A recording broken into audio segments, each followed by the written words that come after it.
जय हिंद साथियों, मैं हूं जिशा भारती और आज मैं आप सबों को BNMU या PU के इंग्लिश ऑनर्स के बारे में बताने वाला हूं। जैसा कि आप सब जानते हैं कि ग्रेजुएट होने के लिए या ऑनर्स डिग्री को कंप्लीट करने के लिए आपको 3 टायर से गुजरना पड़ता है, जिससे आप सेपरेटली पार्ट 1, पार्ट 2 और पार्ट 3 के नाम से जानते हैं।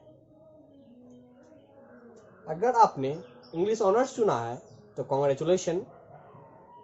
साथ ही अब आपको यह जानने की जरूरत है कि इंग्लिश ऑनर्स की पढ़ाई किस प्रकार से की जाए, किस प्रकार से इसके पेपर होते हैं, कौन कौन से बुक जरूरी है इसकी पढ़ाई के लिए, किस प्रकार से पढ़ाई करनी चाहिए, क्या आ सकते हैं एग्जाम में, क्या नहीं आ सकते हैं, कौन से प्रश्न जो हैं ज़्यादातर पूछे जाते हैं, उसकी तैयारी कैसे की जाए, आंसर राइटिंग किस प्रकार से होता है, इन सब से जुड़े हुए सारे सवालों का जवाब आपको मिलने वाला है।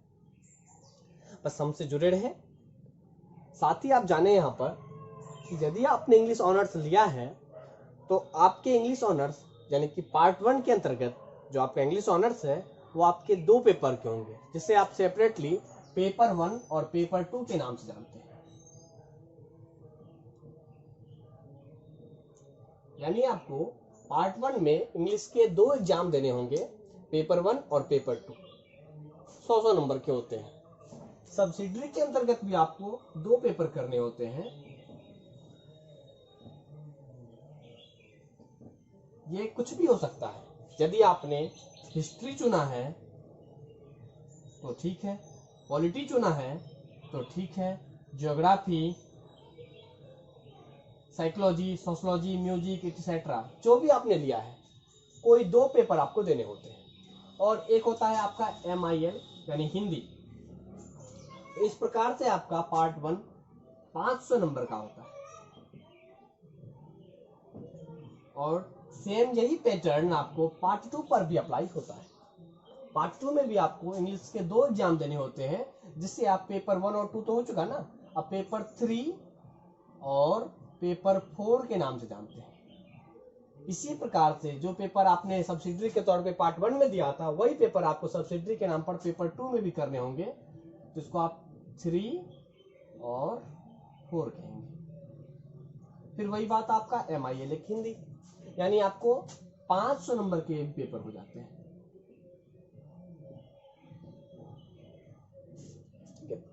साथ ही साथ एक बात और कि अब जो आपका पार्ट 3 होना है, पार्ट 3 में आपको ये इंग्लिश ऑनर्स टोटल 400 नंबर का हो जाता है, जिसको आपकी पेपर 5,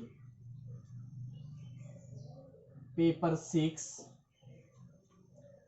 पेपर 7 और पेपर 8 के नाम से जानते हैं। और आपका MIL जो हिंदी है वो कन्वर्ट हो जाता है आपके GS पेपर में। आपको GS का पेपर करना होता है और इस प्रकार से आपका ये भी हो जाता है कितने का, 500 मार्क्स। अब सबसे अहम बात है जो बच्चों को कंफ्यूजन होती है कि मैंने इसमें अच्छे नंबर ले आए, इसमें अच्छे नंबर ले आए, इसमें अच्छे नंबर ले आए, फिर भी मैं फर्स्ट डिवीजन ग्रेजुएट नहीं हो पाया, कहाँ सवाल है। तो जानकारी के लिए आपको बता दें कि आप जब इसका पेपर कर रहे होते हैं पार्ट 1 का, तो यहाँ आपने इंग्लिश पार्ट 1 में जो नंबर लाए हैं अच्छी बात है, पेपर 1 के लिए, पेपर 2 के लिए भी अच्छी बात है, सब्सिडरी, दोनों सब्सिडरी और हिंदी, ये टोटल जुड़ करके जो आएगा आपका परसेंट बनेगा। सारे के नंबर जुड़कर परसेंट बनेंगे, कोई बड़ी बात नहीं है। आपको लग रहा होगा रे तो हम जानते ही हैं, अच्छी बात है, आप जानते हैं। सारे का नंबर जुड़ने के बाद आपका परसेंट बनता है, आपका मार्क्स बनता है, ठीक है, सर्टिफिकेट तैयार होता है। इसमें भी आपको सारे के नंबर जुड़ने के बाद आपके मार्क्स बनते हैं, सर्टिफिकेट तैयार होता है और आपका ग्रेजुएट आप पेपर पार्ट 2 किस डिवीजन से आए हो ये तय होता है। लेकिन जब आप फाइनल ग्रेजुएशन का पेपर देखते हैं तो उसमें आपके किसी सब्सिडरी के पेपर का कोई वैल्यू नहीं है। मतलब कि आपको अगर कहा जाए सरल भाषा में, सब्सिडरी और हिंदी आपका बस पासिंग सब्जेक्ट है। इसमें आपको 50 नंबर भी आ गया ना, इनफ है, इनफ है, कोई बात नहीं। इसमें आपको ज्यादा मेहनत की जरूरत नहीं है। बाकी पढ़ने वालों के लिए तो जरूरी ही है, पढ़ना तो है ही, पर ना इसमें 50-60 नंबर आ गए काफी है। आपको ज्यादा मेहनत जो करना है paper 1, paper 2, paper 3, paper 4, paper 5, paper 6, paper 7 और पेपर 8 पर करना है, क्योंकि यही पेपर मात्र आपका डिवीजन तय करेगा, ठीक है। इस दोनों में आपको अच्छे नंबर आने चाहिए। इसमें जितने अच्छे नंबर आएंगे इन सब पेपर्स में, यही आपका तय करेगा कि आप फाइनली ग्रेजुएट जो होंगे लास्ट टाइम जो आपका सर्टिफिकेट तैयार होगा वो कितने अच्छे नंबर से होगा। इसके लिए जरूरी है आपको केवल इन पेपर्स को तैयार करना है। ये सब तो पासिंग सब्जेक्ट है, इसका कोई वैल्यू नहीं है, ठीक है। तो ध्यान रखने वाली बात है ये। अब चर्चा करते हैं हम लोग पार्ट 1 के अंतर्गत जो पेपर हमारा 1 है और पेपर हमारा 2 है किस प्रकार से होना है, ठीक है। तो हम इसको इरेज करते हैं। तो हम चर्चा करते हैं पेपर 1 के मार्क्स डिस्ट्रीब्यूशन की। और यहाँ टोटल 100 मार्क्स के आपको पेपर आते हैं, जिसमें 50-50 मार्क्स के 2 सेक्शन बटे होते हैं। सेक्शन 1 50 मार्क्स का होता है, सेक्शन 2 भी आपका 50 मार्क्स का होता है। अब सेक्शन 1 के अंतर्गत आपको 4 ग्रुप और सेक्शन 2 के अंतर्गत आपको 5 ग्रुप होते हैं। टोटल ग्रुप ए से ग्रुप आई तक सवाल आते हैं। आपको हर ग्रुप को सॉल्व करना पड़ता है। अब ग्रुप ए में 4 सवाल आते हैं आपके, और 4 सवाल में से केवल एक को ही आपको बनाना है। मतलब आपके पास बैकअप प्लान है। आप 4 सवाल में केवल एक बनाते हो और उसके जो मार्क्स होते हैं वो आपको 14 मार्क्स के होते हैं। इसी प्रकार ग्रुप बी आपको 4 क्वेश्चन में से केवल एक को सॉल्व करने हैं, वो भी आपके 14 मार्क्स के होंगे। ग्रुप सी 4 क्वेश्चन में से केवल एक क्वेश्चन को सॉल्व करने हैं, जो कि 14 मार्क्स के होंगे। और ग्रुप डी में आपको 8 सवाल आएगा, जो कि एमसीक्यू पैटर्न पे होगा, ऑब्जेक्टिव होगा, और इसमें से आपको सॉल्व करने हैं टोटल के टोटल। यानी कि 8 में आपको 8 सवाल बनाने होंगे। और आप पहले से इस बात से वाकिफ हैं कि आपको एमसीक्यू 1 मार्क्स का होता है, यानी 8 नंबर आपको यहाँ आएंगे। यानी ग्रुप ए से लेकर ग्रुप डी तक में जो मार्क्स का डिस्ट्रीब्यूशन है इस प्रकार से है। आपको सेक्शन ए के अंतर्गत 50 मार्क्स कवर करवाता है। पास करने के लिए जरूरत है केवल 45 मार्क्स की, जो कि आप इससे भी ला सकते हैं।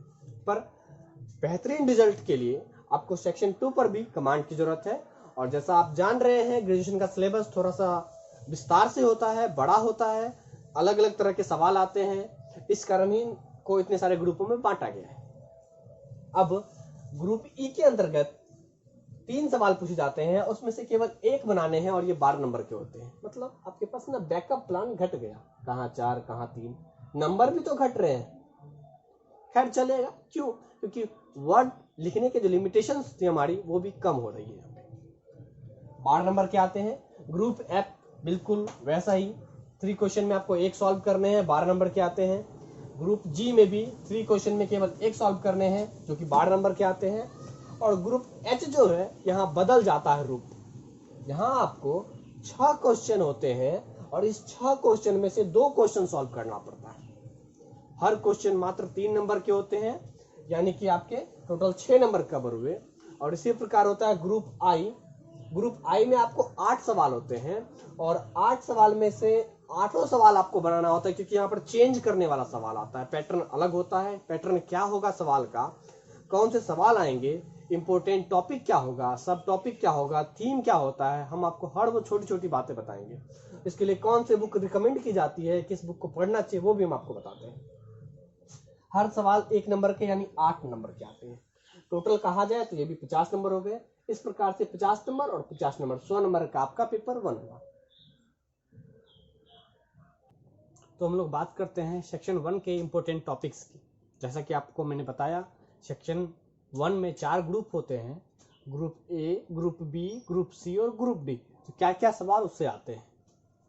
ग्रुप ए जो आपको बताता है history of poetry and individual poets के बारे में, कविता और व्यक्तिगत रूप से कवियों के बारे में, कविताओं का विकास के बारे में बताता है। उसके अंतर्गत जो आपको कुछ टॉपिक्स हैं जिसके बारे में आपको पढ़ाई करनी है, वो आपको 16 टॉपिक हैं, जिसमें से आप देख ले।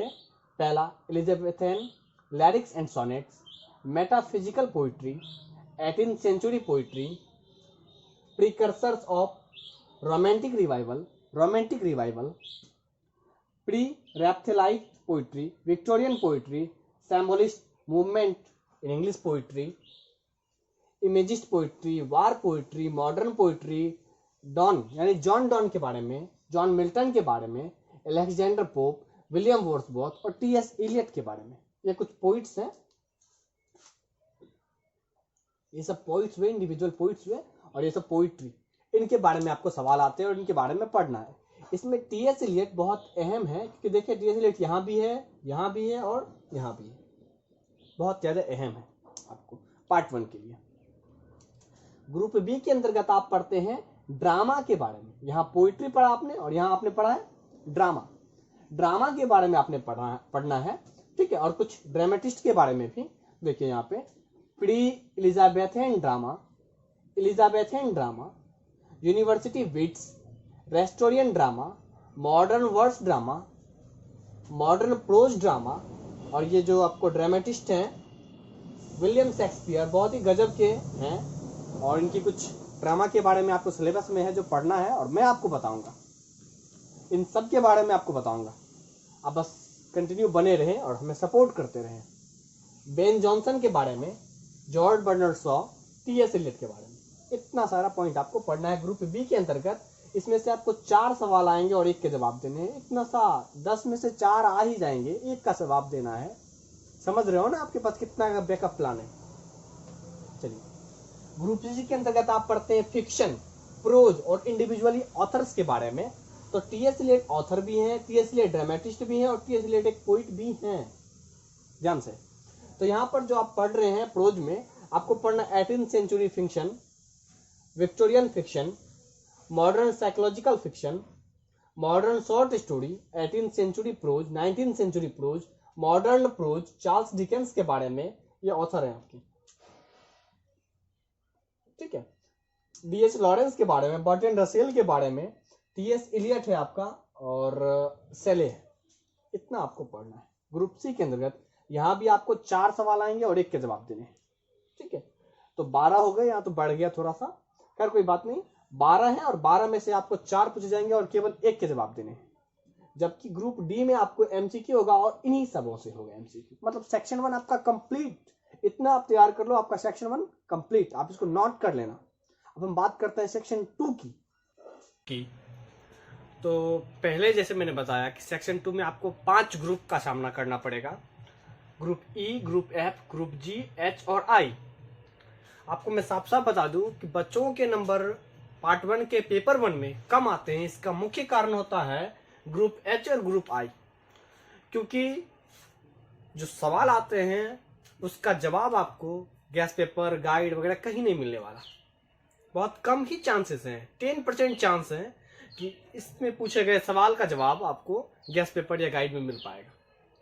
अगर किसी बच्चे ने प्रॉपर रूप से इन दोनों की पढ़ाई की है, फोनेटिक ट्रांसक्रिप्शन और फिलोलॉजिकल चेंज अगर उसने बनाया है खुद से और उसको बनाना आता है, तभी वो इसमें नंबर कवर कर पाएगा।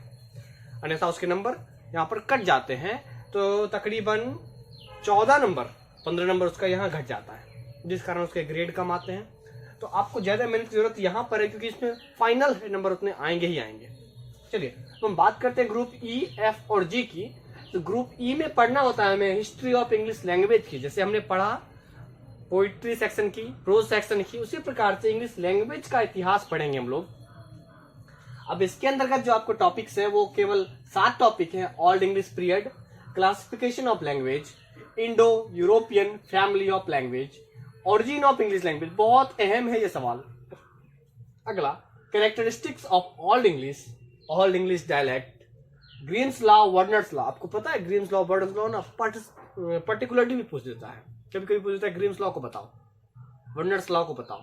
तो ये 7 भी पढ़ लेना है, अलग अलग भी देख लेना है, ठीक है। बहुत अहम है, ठीक है। मैंने बताया ना आपको, इसमें आपको 3 में से 1 का जवाब देना होगा। आप देखो ना, मात्र 7 है, 7 में से 3 में 1 का जवाब देना। और मैं बता दूं आपको, इसमें देखो एक ये और एक ये और एक ये, 4 ले लिया ना। कम से कम इस 4 को तैयार कर लो, पक्का 3 में से ये 4 जो 3 सवाल आएंगे, इन 4 में से अवश्य होंगे वो सवाल। इस 4 को अगर तैयार कर लो आप, तो आएंगे। इस तरह से सब में मैं आपको बताऊंगा और पढ़ाऊंगा भी, ठीक है। बस सपोर्ट करते रहे हमें, ठीक है। अब देखिए, मिडिल इंग्लिश और मॉडर्न इंग्लिश की अगर बात करें तो यहाँ देखिए, characteristics of middle English dialect, rise of standard English, characteristics of modern English, British English, American English, Indian English, modern English dialect और ग्लोबल कम्युनिकेशन। ये आपने 12th में भी पढ़ा था, ठीक है। इंग्लिश ग्लोबल लैंग्वेज है कैसे। तो यहाँ पर भी आपको कुछ जरूरी जो है वो एक ये और एक ये 2, एक ये 3, एक ये 4 या 5 ये भी ले लीजिए। कुछ अहम सवाल जो है ये। अब देखिए ग्रुप जी जो आपका है enrichment of English vocabulary, vocabulary वाले पॉइंट में भी आपको कुछ खास है, जैसे कि ये लॉन वर्ड ये फाइनल है, होगा ही ये फाइनल ही होता है ये, ठीक है। Borrowing in English, root creation, क्या रिपब्लिकेटिव, बैक फॉर्मेशन, एक्रोनिम, इसको परिवर्ती कहते हैं, चेंजिंग, ठीक है, एक्रोनिम। ये जरूरी सवाल है जो आपको आते ही आते हैं, तो आपको इन टॉपिक को क्लियर कर लेना है जो सेक्शन बी सेक्शन 2 के अंतर्गत आएंगे। ये 50 नंबर का होगा, ये इतना सही 50 नंबर का होगा, तो क्यों ना इसमें मेहनत कर लिया जाए, नंबर कवर कर लिया जाए। बाकी हम लोग पेपर 2 के बारे में अगले क्लास में पढ़ेंगे, ठीक है। और इसको खत्म करने के लिए पेपर 1 की पूरी पढ़ाई के लिए इतने सारे टॉपिक्स हमने पढ़ा, इनके लिए किन किन बुक्स की जरूरत होगी ये भी आपको नेक्स्ट वीडियो में बताया जाएगा। Thank you.